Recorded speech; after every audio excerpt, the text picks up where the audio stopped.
Boa noite, queridos e queridas, companheiros e companheiras de reflexão.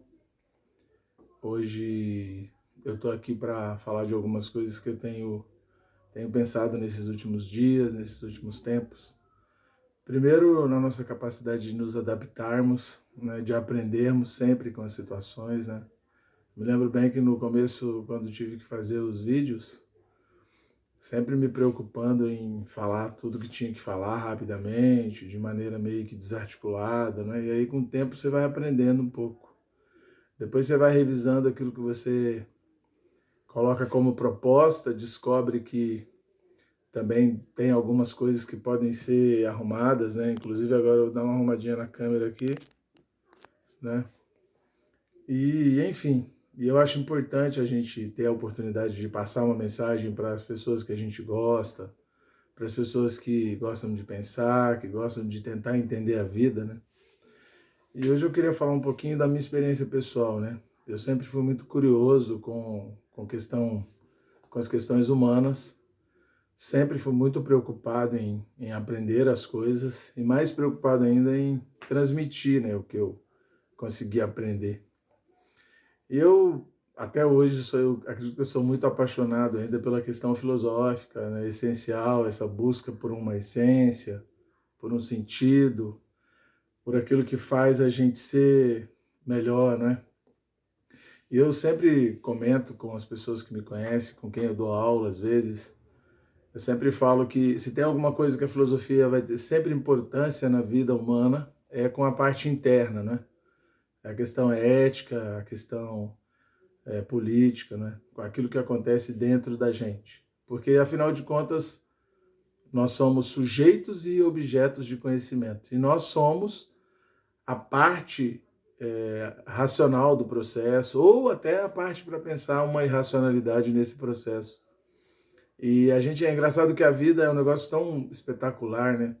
É um lugar de tanta celebração, de tanta comemoração, de tanto aprendizado, mas a vida também é um lugar de muita angústia, de muito sofrimento, de muita tristeza, né? Nós, ao mesmo tempo que temos a possibilidade de gerar alegria nas pessoas, nós também temos possibilidade de gerar tristeza. Nós, às vezes, fazemos coisas que depois a gente se arrepende, né?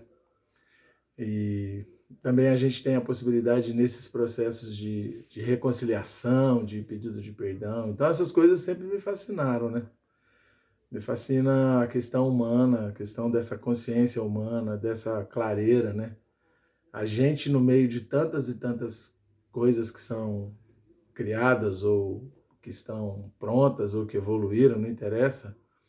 O que interessa é que nós somos aqueles que podem pensar, que têm a capacidade de dialogar, de conversar, né? E hoje eu queria falar um pouquinho de duas coisas que eu gosto muito, né? Uma eu já falei no começo, que é a própria filosofia, essa busca por um sentido, pela essência da vida, ou por aquilo que me torna quem eu sou, ou qual é a minha origem, essas questões, né, que a gente sabe bem.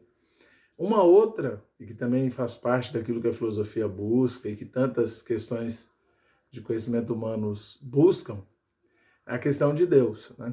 Eu gosto muito também, né? Para mim, eu como sou cristão, eu creio em Deus, né? Acredito realmente em Deus, acredito na proposta e na mensagem de Jesus.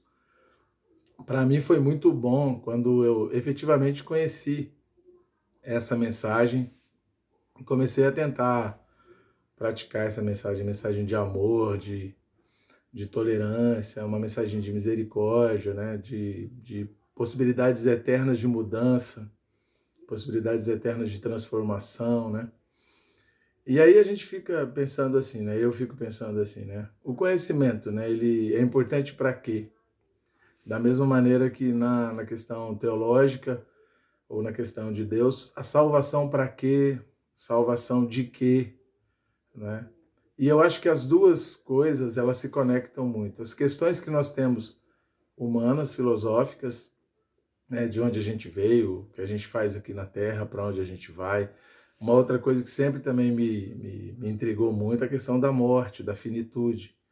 O medo que nós temos de sofrer, né? A gente vê aí agora nessa pandemia como as pessoas estão às vezes apavoradas. Por outro lado, tem gente que nessa situação ainda é capaz de enganar, de se corromper, de agredir, aumenta preço, né? O outro esconde material que as pessoas precisam.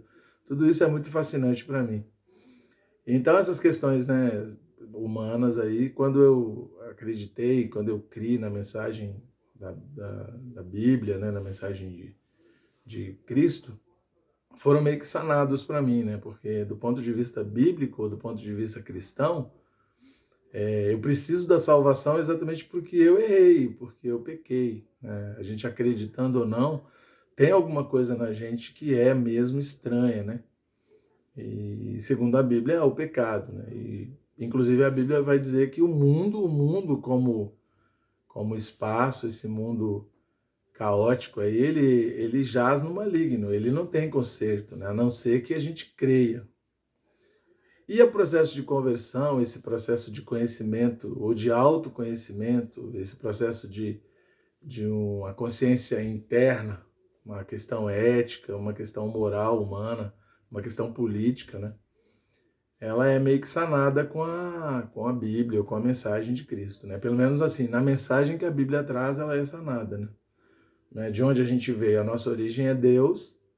Para onde a gente vai voltar? Eu vou voltar para Deus.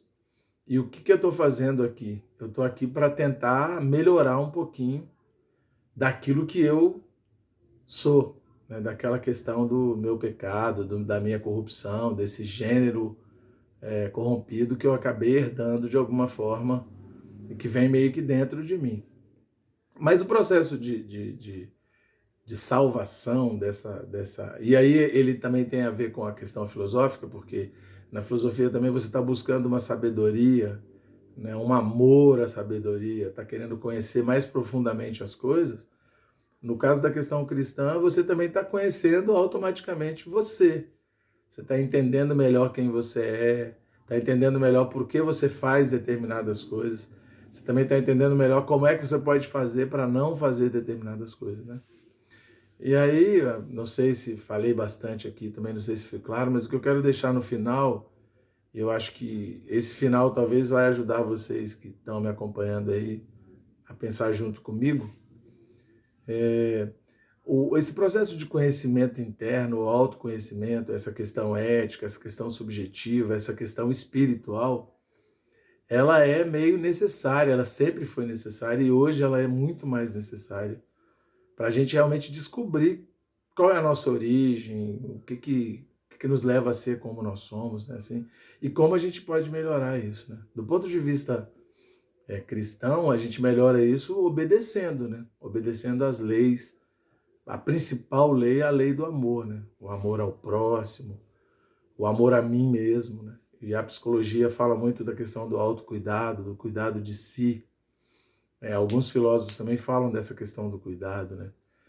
E tem um filósofo que eu gosto bastante, que é o Spinoza, que ele diz que o que vai libertar o homem da ignorância, dessa questão sombria que ele é o conhecimento intelectual de Deus. No caso de Spinoza, não é um Deus cristão, mas o Deus para ele ali, Deus seria a própria natureza.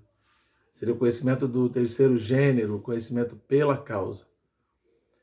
Que não é algo fácil também, é um processo para a vida, né? É uma questão ética, é uma questão de reflexões o tempo inteiro sobre a minha ação, sobre como eu penso, como eu ajo, de que maneira eu trato os outros, né? E do ponto de vista cristão, esse processo de conhecimento interno e de libertação daquilo que eu sou se dá na medida em que eu obedeço essa mensagem do amor. Essa mensagem do amor ela é meio que universal, né? Quando eu amo o outro como eu amo a mim mesmo, automaticamente eu vou respeitar o outro, eu não vou invadir o espaço do outro, eu vou ouvir o outro, eu vou me ver no lugar do outro, a questão de ser empático, né, com as pessoas, né? Eu vou trocar de lugar com o outro, né? E é interessante que há uma mensagem na Bíblia, né, e aí Jesus é meio que um elo de ligação entre os judeus e entre os gentios, que seriam as pessoas que não são naturais ali, judaicos naturais. A Bíblia fala que depois que ele vem com essa mensagem do amor, não existe mais diferença nem distinção entre as pessoas. Não tem mais bárbaro, nem cita, nem escravo, né? Se for levar para o lado da cor, não tem branco, não tem negro, não tem vermelho, amarelo, não tem pobre, não tem rico.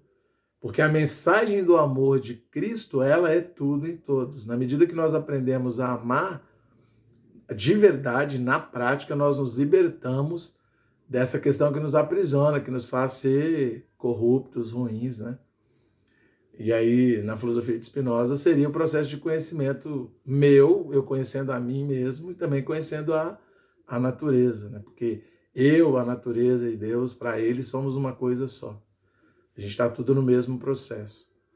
Então, assim, deixar no final aqui essa mensagem para vocês, que é possível a gente unir o processo do conhecimento, tanto teológico quanto filosófico, e eu acho que até a questão científica, né?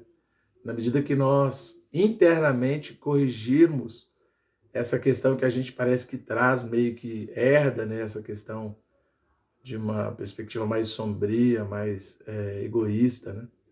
Então a gente precisa realmente praticar, né, o amor em todas as instâncias, seja ela na filosofia, seja na questão teológica ou na questão científica, nas relações em geral, né? Que espero que a gente realmente aprenda a exercitar cada vez mais esse amor, né, que Cristo prega, né, que traz, e que nesse amor não há ninguém diferente de ninguém.